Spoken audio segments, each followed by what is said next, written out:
우리가 함께 본 말씀은 누가복음 17장 1절에서 4절 말씀 같이 보겠습니다. 누가복음 17장 1절에서 4절 말씀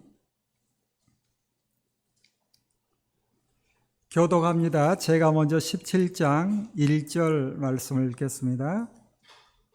예수께서 제자들에게 이르시되 실족하게 하는 일이 없을 수는 없으나 그렇게 하는 자에게는 화로다.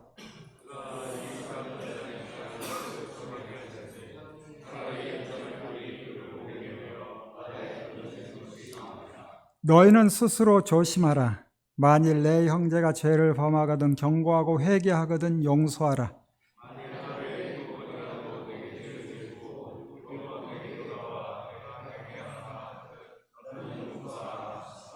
아멘. 기도합니다. 하나님, 함께 주의 말씀 대합니다. 기록된 말씀을 통하여 주님의 뜻을 밝히 알게 하시고 주님의 뜻을 따라 살아갈 수 있도록 우리를 붙들어 주옵소서.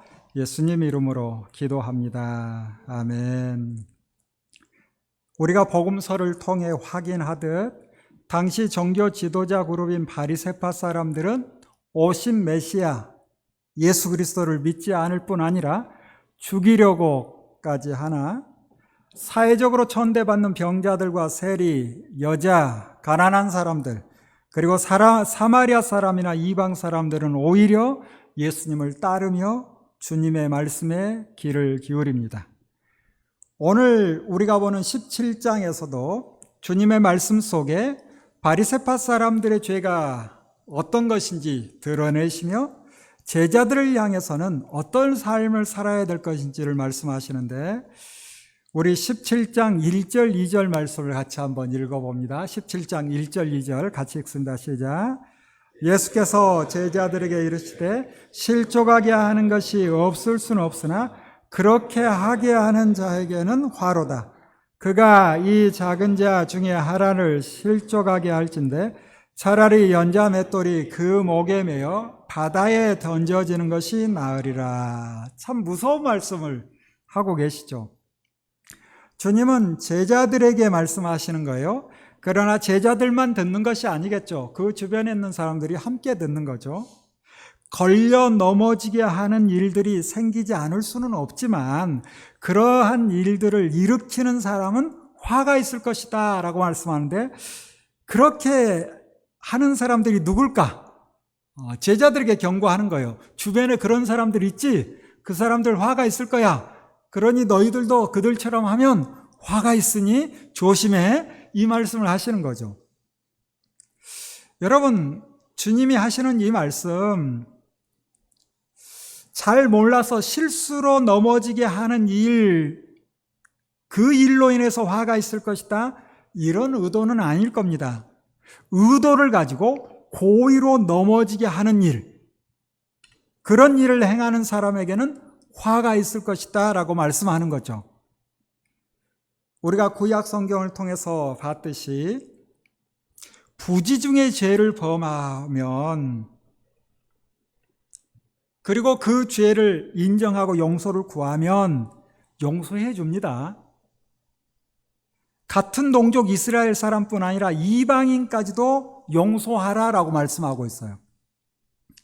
심지어 부지 중에 다시 말하면 실수로 사람을 죽게 한 일이 발생하더라도 원래는 이는 이로 눈은 눈으로 생명은 생명으로 동태보복이라는 게 있죠. 동태복수. 그래서 생명을 취한 자는 생명으로 대신해야 되는데 고의로 한 것이 아니라 부지 중에 실수로 사람을 죽게 했을 때는 도피성을 제정하여 일정 기간 그곳에 지내게 하듯이 여기 걸려 넘어지게 하는 일도 실수인지 고의적인지 어떻게 했느냐에 따라서 죄값이 달라질 수 있을 거예요. 또 하나 우리가 생각할 것은 단순히 길 가는 사람을 넘어뜨리는 것을 가지고 주님이 말씀하고 있는가? 그거 아니죠.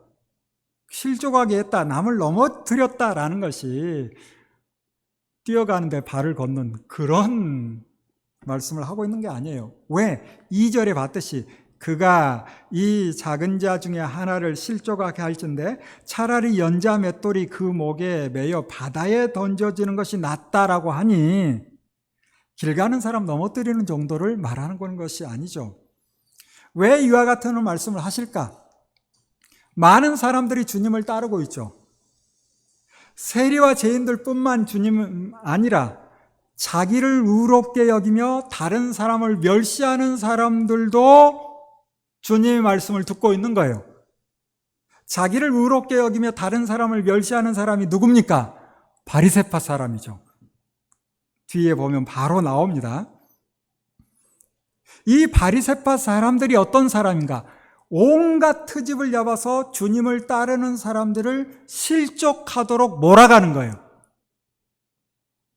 주님은 제자들에게 말씀하시지만 지금 나를 따르는 이 무리들 속에 나를 믿지 못하고 나에게 나오는 것을 회방하는 바리새파 사람들, 그들의 죄가 무엇인지를 드러내고 있는 거죠. 그들에게는 화가 있을 것이다. 너희들은 그들처럼 해서는 안 된다라고 말씀하고 있는 거예요. 우리 이미 봤던 누가복음 11장 52절에도 화 있을진저 너희 율법 교사여, 바리새파 사람들이여, 너희가 지식의 열쇠를 가지고서 너희도 들어가지 않고 또 들어가고자 하는 자도 막았느니라 라고 기록합니다. 당시 종교 지도자들 바리새파 사람들이 천국에 들어갈 방법을 알고 있어요. 알고 있지만 행하지 않아요. 제대로 가르치거나 행동하지 않기 때문에 자기들도 들어가지 못하고 들어가려는 백성들도 들어가지 못하게 하고 있는 그 일들, 주님께서 그 말씀을 하고 있는 거예요. 그러면서 뭐라 합니까? 그럴 거라면 너희도 들어가지 못하고 다른 사람도 들어가지 못하도록 넘어지게 하는 너희들, 그럴 거라면 차라리 연자 맷돌이 그 목에 매여 바다에 던져지는 것이 낫다라고 말씀하시는 거예요. 연자 맷돌을 목에 매어서 바다에 던지는 게 목적이에요? 그거 아닙니다. 그만큼 죄가 크다라는 거죠. 자, 그렇다면 여기 연자 맷돌을 누구 목에 맨다는 걸까요?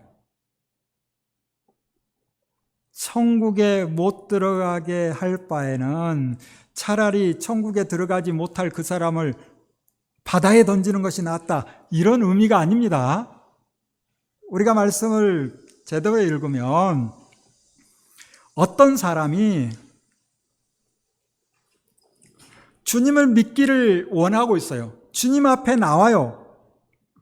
그런데 주님 앞에 나오는데 의도를 가지고 고의적으로 방해하는 사람이 있다면 그 방해하는 사람은 차라리 바다에 빠지는 것이 낫다라는 말씀이죠.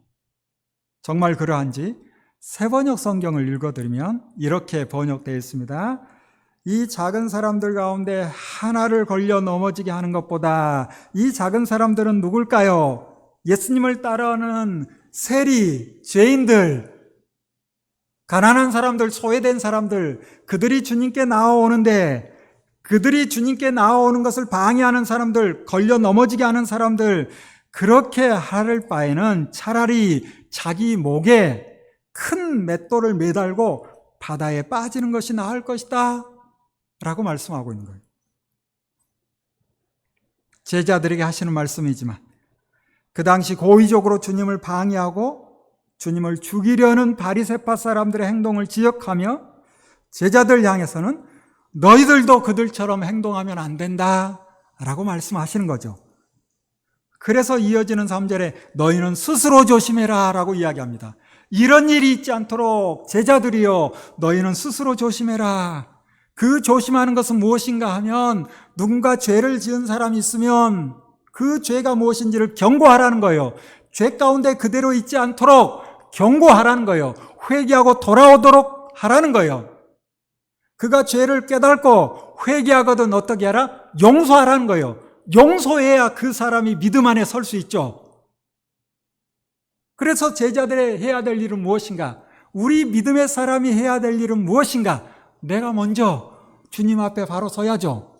주의 말씀 따라 살아야죠. 그리고 누군가에게 하나님이 어떤 분인지, 주님이 어떤 분인지, 믿음이 무엇인지를 알려야죠. 전해야죠. 그 사람이 듣고 배워가는데 뭔가 실수를 하거나 잘못을 했을 때, 혹은 고의로 죄 가운데 있는 상황이라면 그 죄가 무엇인지를 경고해야 돼요. 알려줘야 돼요. 그가 그 말씀을 듣고 내가 잘못했구나 하고 회개하면 다시 품어주라는 거예요. 이어지는 4절 말씀은 참 부담스럽죠. 얼만큼 품어줘야 되는가? 우리 4절 말씀 같이 읽어볼까요? 시작. 만일 하루에 7번이라도 내게 죄를 짓고 7번 내게 돌아와 내가 회개하노라 하거든 너는 용서하라. 7번이라도 내게 돌아와 내가 잘못했다, 내가 회개하노라 하면 어떻게 하라는 거예요? 용서하라는 거예요. 그래야 그가 설 수 있다는 거죠. 여러분 개인에게 누군가가 잘못을 하고 그것도 하루에 7번이나, 그리고 내가 잘못했다라고 용서를 구하면 용서해 줄 수 있어요? 쉬운 문제가 아닌 것 같죠. 당시 유대교에서는 3번은 용서할 수 있다, 3번이 최선이다 이렇게 가르쳤어요.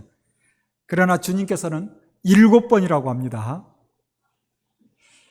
우리가 봤던 마태복음에서는 베드로에게 7번뿐 아니라 7번을 70번까지라도 용서하라 말씀하죠.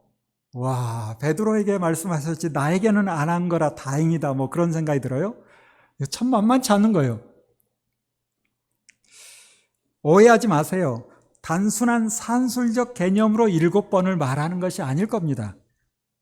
당시 유대인들은 7이라는 숫자가 완전한 수라는 개념을 가지고 있어요. 무한한 수, 이런 개념을 가지고 있어요. 주님이 말씀하시는 것은 단지 7번 이것도 아니에요. 무제한적 관용과 용서를 말하고 있는 거예요. 여러분, 다른 사람을 향해서 그가 잘못을 인정하고 나오면 무제한적 관용과 용서를 베풀 수 있나요? 아마 할 수 있을 텐데 못할 것 같아요? 용서를 구하는데 우리가 다른 사람을 용서하는 것, 이거 쉽지 않다라고 생각할 수 있는데 생각을 좀 바꿔봐야 돼요. 우리가 용서받은 것을 생각하면 다른 사람을 용서하기가 좀 쉬워지죠. 우리가 용서받은 게 얼마나 많은가라는 것을 수시로 기억해야 돼요. 우리는 수도 없이 주님 앞에서 죄를 짓죠. 회개하죠. 그러면 회개한 죄는 다시 짓지 않나요? 아닌 것 같은데. 죄 짓고 회개하고 또 죄 짓고, 생각으로 행동으로 어제도 오늘도 아마 내일도 마찬가지일 겁니다. 실수로 죄를 짓기도 하지만 반복적으로 짓는 죄도 있죠. 미안합니다, 없는데 괜히 제가 있죠? 라고 질문을 한 것 같아서. 그러고도 우리는 마음은 원이로 돼 육신이 약하다라는 주님의 말씀을 의지하고 또 죄 짓죠.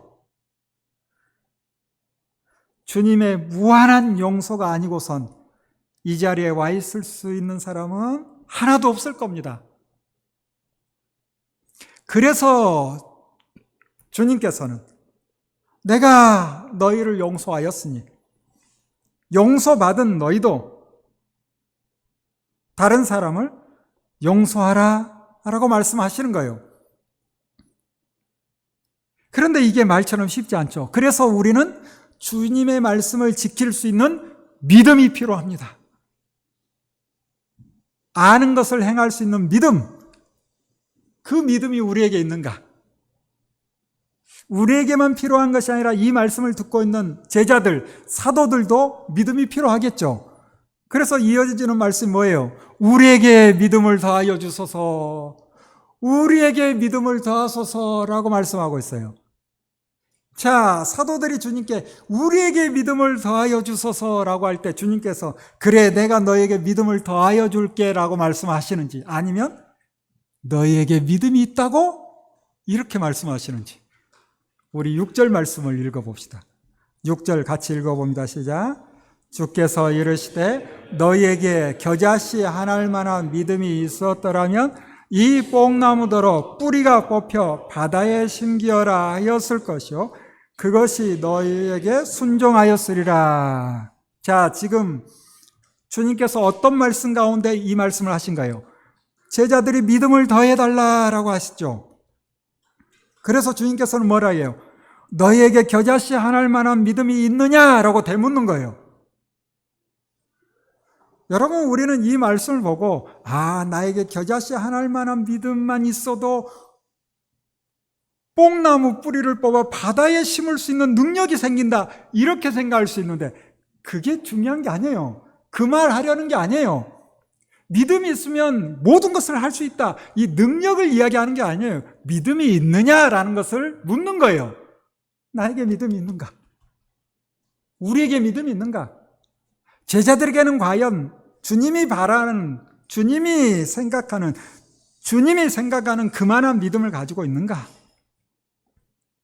제자들은 모든 것을 버리고 주님을 따르고 있다고 생각하며 하루에 7번이라도 용서할 수 있도록 믿음을 더해달라라고 주님께 말씀할 때 주님은 너희에게 믿음이 있느냐? 겨자씨 하나일 만한 믿음이라도 있느냐? 겨자씨 하나일 만한 믿음이 있으면 7번을 70번까지라도 용서할 수 있다 라는 말씀을 하는 거예요. 우리가 주님의 말씀을 듣고서 어렵다, 참 지키기 어려운 말씀이다 라고 들리면 대개는 아직 내가 믿음이 부족해서 이렇게 생각할 수도 있으나 아닐 수도 있습니다. 믿음이 없는 문제일 수도 있어요. 믿음이 부족하구나, 이게 아니라 나에게 믿음이 없구나 라고 생각할 수도 있는 거예요. 마가복음 9장을 보면 주님이 귀신 들린 아들을 고쳐달라 하는 아버지에게 믿는 자에게는 능치 못할 일이 없다라고 말씀하시죠. 믿는 자에게는 능히 하지 못할 일이 없다라고 말씀하세요. 이 말을 들은 아버지가 뭐라고 고백합니까? 나의 믿음 없는 것을 도와주소서라고 이야기해요. 나의 믿음 없는 것을 도와주소서.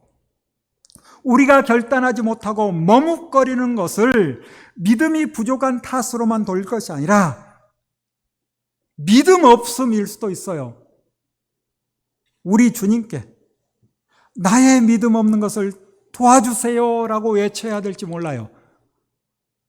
여러분 스스로 자기를 점검해 보세요. 내가 믿음이 부족한 건지, 내가 믿음이 없는 건지, 나의 믿음 없음을 도와주소서라고 기도해야 될 것인지.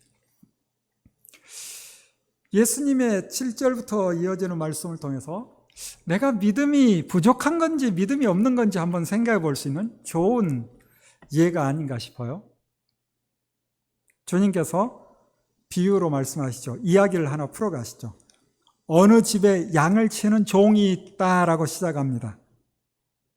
당연히 이 종에게는 주인이 있겠죠. 지금 누구에게 하는 말이에요? 제자들에게 하는 말이죠. 주님을 믿는다라는 그들에게 하는 말이죠. 우리에게 하는 말씀이죠. 그렇다면 종은 누구예요? 우리죠, 우리. 뭘 친대요? 양을 친대요. 그러면 목자잖아요, 목자.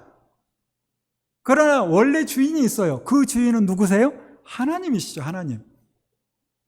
그래서 주인은 하나님이시고 우리는 피조물이기 때문에 종으로서 하나님께서 맡겨주신 온 세상을 주관하는 일을 하는 거예요.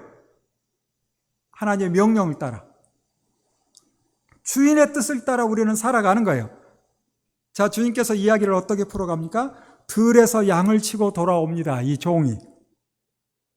이때 주인이 수고했다고 식사를 차려주겠느냐라고 묻죠. 당연한 거죠. 종은 돌아와서 해야 될 일이 뭐예요?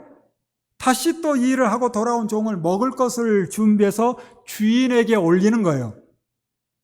그러면 주인이 다 먹은 다음에야 종은 식사를 하는 거예요. 이게 바로 당연히 해야 될 종의 역할이죠. 그러면서 주님께서 말씀을 하시죠. 10절 말씀. 우리 10절 같이 읽어봅니다. 시작. 이와 같이 너희도 명령 받은 것을 다 행한 후에 이르기를 우리는 무익한 종이라 우리가 하여야 할 일을 한 것뿐이라 할지니라. 이렇게 말해야 된다는 거예요. 너무 심해요? 이런 정신을 가지고 있어야죠. 사실 주님께서 이렇게 말씀은 하시지만 우리가 알기로 우리의 주님은 우리가 조금 수고했는데 잘했다 칭찬해 주시고, 우리가 들에서 양을 치고 돌아오면 아버지 되시는 하나님께서 우리에게 식사를 차려주실 때가 참 많아요. 우리 아버지께서 그렇게 하시는 분이에요. 우리가 조금 일했는데 많은 것으로 우리에게 주시는 분이에요. 그렇지만 그 생각을 가지고 너무도 당당하게 내가 이렇게 했으니 이렇게 하세요, 내가 이랬으니 이렇게 해야 되는 거 아닙니까? 라고 요구한다면 이건 뒤바뀐 거예요. 종으로서 당연히 해야 될 일을 가지고 생색을 내는 거, 이건 잘못된 거예요. 하나님께서 그렇게 해 주시기는 하지만 그걸 당연한 것으로 생각한다면 잘못된 거죠. 지금 주님이 그 말씀을 하시는 거예요. 너희도 명령을 받은 것을 다 행한 후에 이르기를 우리는 무익한 종이라 우리는 하여야 할 일을 한 것뿐입니다 라고 말하는 거예요. 그래야 되겠죠? 싫어요? 그렇다면 믿음이 없는 거예요. 그렇다면 믿음이 없는 거예요. 믿음이 있다는 것은 무엇일까요? 하나님으로부터 받은 은혜를 알기에 주님의 말씀을 따라 행하고 마땅히 해야 할 일을 한 것뿐입니다 라고 생각하는 것이 믿음이 있는 거예요. 주님이 나의 모든 죄를 용서하셨기에 내가 다른 사람의 죄를 용서하는 것이 당연한 것이요, 내가 누구를 용서했다라고 자랑하지 않는 것이 믿음이 있는 거예요. 믿음이 있다고 하면서 주님을 위해, 교회를 위해 어떤 일을 하고서 생색을 내려 하고 내가 이만큼 했는데 라고 생각한다면 믿음이 부족한 것이 아니라 믿음이 없는 거예요. 우리에게 겨자씨 하나 할 만한 믿음이 있다면 다른 사람이 알아주든 알아주지 않든 마땅히 해야 할 일을 하게 되어 있어요. 주님이 말씀하시는 거예요. 주님의 말씀이에요. 우리의 기도가 믿음을 더해달라고 기도해야 할 것인지, 믿음이 없음을 도와달라고 기도해야 할 것인지, 여러분 스스로 생각해 보세요. 여러분은 어느 단계인지. 저도 이 말씀을 보면서 얼마나 부끄러운지, 나에게 믿음이 없구나 라는 생각이 들더라고요. 이어지는 11절에서도 누가 믿음이 있는 사람인지 알 수 있는데, 주님이 예루살렘으로 가는 길이죠. 주님이 예루살렘으로 가는 도중에 참 많은 말씀을 하시잖아요. 여러 곳을 다니시잖아요. 사마리아와 갈릴리 사이에 어떤 마을로 들어가시다가 나병 환자 10사람을 만나게 됩니다. 이 나병 환자는 그 마을에 들어가 있지 못하고 마을 밖에 격리된 생활을 하고 있었을 거예요. 그들은 이미 사람들을 통해 예수님에 대한 소문은 들었어요. 그래서 주님이 오신다는 얘기를 듣고 흥분한 거죠. 왜? 주님께서 많은 병자들을 고치신 것을 알았기 때문에. 그래서 주님이 오신다는 소리를 듣고 그들이 멀찍이 서서, 왜? 격리된 생활을 하고 접촉하면 안 되기에 멀리서 주님을 부르는 거예요. 주님, 우리를 불쌍히 여겨주소서, 우리를 깨끗게 해주세요 라고 요청하는 거죠. 주님은 그들을 보시고 불쌍히 여기시고 제사장들에게 가서 너희의 몸을 보이라 라고 말씀하세요. 여러분, 이 말만 듣고 제사장들에게 뛰어갈 수 있어요? 이거 쉽지 않아요. 그런데 이들은 이 말만 듣고서도 제사장들에게 달려갑니다. 이 모습을 보면 이들이 믿음이 있는 것 같죠? 그래요, 믿음이 있어요, 우리가 볼 때는. 왜? 자기들의 필요가 있으니까 주님이 필요한 거예요. 이게 진정한 믿음인가? 내 필요를 채우기 위해서 주님이 필요한 거예요. 내 소원을 이루기 위해서.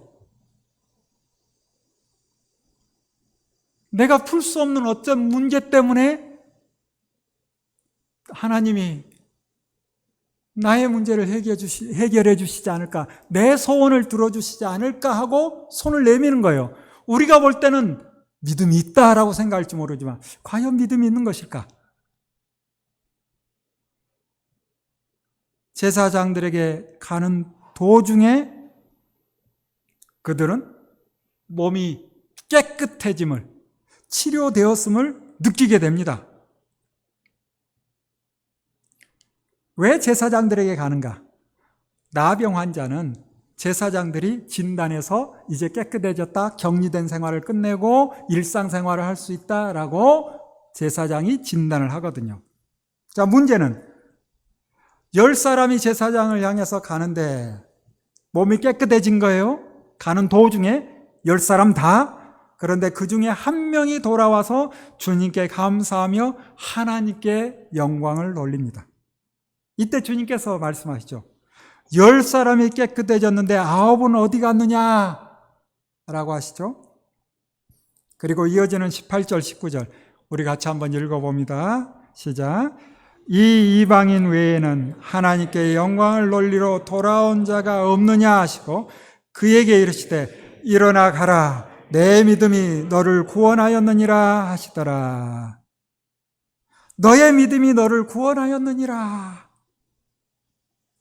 여러분, 주님께서 이렇게 말씀하시지만 사실은 이 믿음도 그 사람이 믿었기 때문에 그 사람의 어떤 의지로 구원에 이르렀다라고 볼 수는 없는 거죠. 성경 전체를 통해서는 하나님의 은혜로, 주님의 은혜로 구원에 이르는 거죠. 주님의 은혜로 구원에 이르지만 주님께서는 또 우리를 향해서 너의 믿음으로 구원받는 거야 라고 말씀해 주시는 거예요. 자, 중요한 것은 나머지 9도 병이 나은 것을 알았어요. 알았지만 주님께 가는 것이 아니라 빨리 제사장에게 가서 진단서를 발급받아 정상적인 생활을 하고 싶은 마음이에요. 그래서 주님께 나오진 않는 거예요. 그들은 단지 병에서 나은 것으로 만족하는 사람들이에요.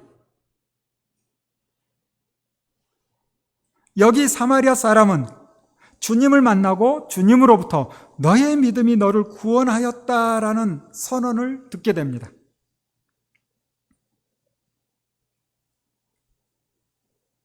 누가 믿음이 있는 사람인가? 누가 믿음이 있는 사람인가? 이 선언을 들은 사마리아 사람은 그 마음속에 하나님의 나라가 임했을 거예요. 이사야의 예언처럼 주님이 오심으로 맹인이 보며 못 걷는 사람이 걸으며 나병 환자가 깨끗함을 받으며 죽은 자가 살아나며 가난한 자에게 복음이 전파되는 하나님의 나라가 이미 임한 거죠. 그러나 여전히 주님을 믿지 못하는 바리새파 사람들, 그들은 이 자리에 있으면서도 주의 말씀이 제대로 들리지 않는 거예요. 그래서 그들은 주님께 질문을 하는데 하나님의 나라가 언제 오느냐라고 묻습니다.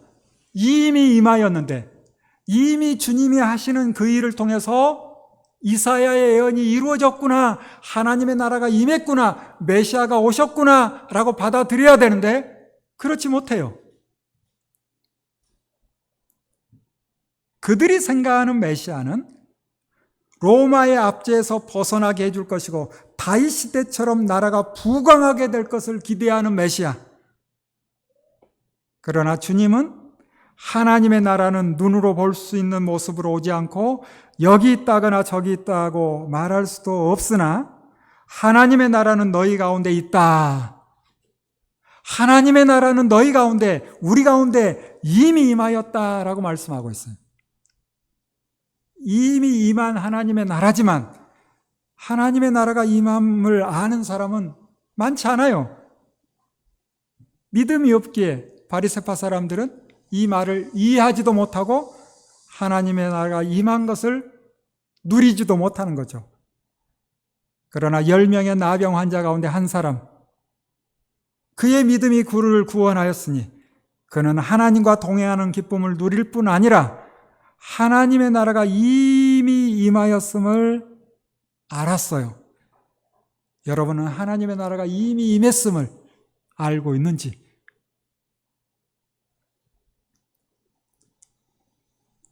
그리고 이어지는 22절부터는 제자들에게 하나님의 나라가 임하고 또 메시아가 죽고 다시 오실 날 어떤 일이 있을 것인지를 말씀하고 있는데, 여기 22절부터 나오는 말씀은 예수님이 십자가에 달리시는 그 상황과 함께 예수님이 다시 오는 그때까지 그 상황 두 사건을 이 말씀을 통해서 같이 분류해서 읽어내야 되는데, 누가복음에서는 간단하게 보고 나중에 요한이 기록한 마지막 날 요한계시록을 통해서 조금 자세히 볼 겁니다. 자, 어떤 말씀을 하시는가? 22절부터 보면요, 너희가 인자의 날들 가운데서 단 하루라도 보고 싶어 할 때가 오겠으나 보지 못할 것이고, 사람들이 너희더러 저기 있다 여기 있다 할 것이나 따라 나서지도 말고 찾아다니지도 말며. 왜? 하나님의 나라가 여기 임한다 저기 임한다 그거 아니라는 거예요. 마치 번개가 하늘 이 끝에서 번쩍하여 하늘 저 끝까지 비치는 것처럼 인자도 자기의 날에 그러할 것이나 모두 다 알 수 있다는 거죠. 그가 먼저 많은 고난을 겪어야 하고 이 세대에게 버림을 받아야 한다라고 말씀합니다. 주님이 많은 고난을 겪어야 하고 이 세대에게 버림을 받아야 된다. 이건 주님이 곧 당할 고난 뿐만 아니라 주님이 다시 오실 때 성도가 당할 고난, 이 두 가지를 다 말하고 있는 거예요.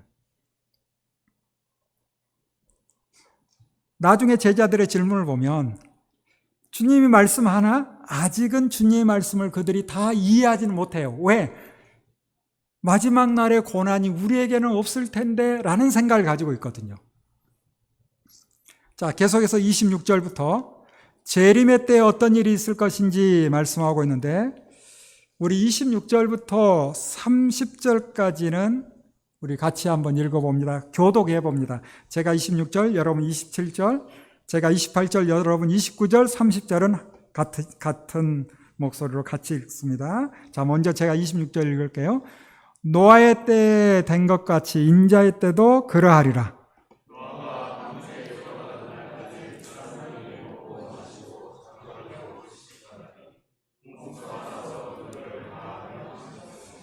또 롯의 때와 같으리니 사람들이 먹고 마시고 사고 팔고 심고 집을 짓더니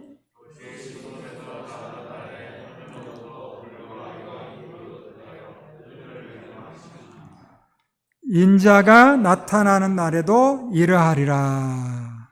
노아의 때, 롯의 때와 같다라고 말씀하고 있죠. 주님이 다시 오는 그 시대, 사람들은 여전히 자기 욕심을 따라 살며 영원한 세상에 대한 관심이 없어요. 그저 이 땅에서만 잘 먹고 잘 사는, 이 땅에서만 영원히 살 것처럼 살아간다는 거예요. 노아 때나 롯의 때나 주님이 다시 오는 그때도 마찬가지라는 거죠. 그날에, 마지막 날에 지붕 위에 있는 사람은 자기 물건들이 집 안에 있더라도 그것들을 꺼내려고 내려가지 말고 들에 있는 사람도 집으로 들어가지 말아라. 그거 의미 없다라는 거예요. 주님이 오시는데 금덩어리 어디 집에 잘 보관해 놓고 있어요? 세상이 끝나는데 그게 의미 있겠어요? 그게 의미 없다라는 거지.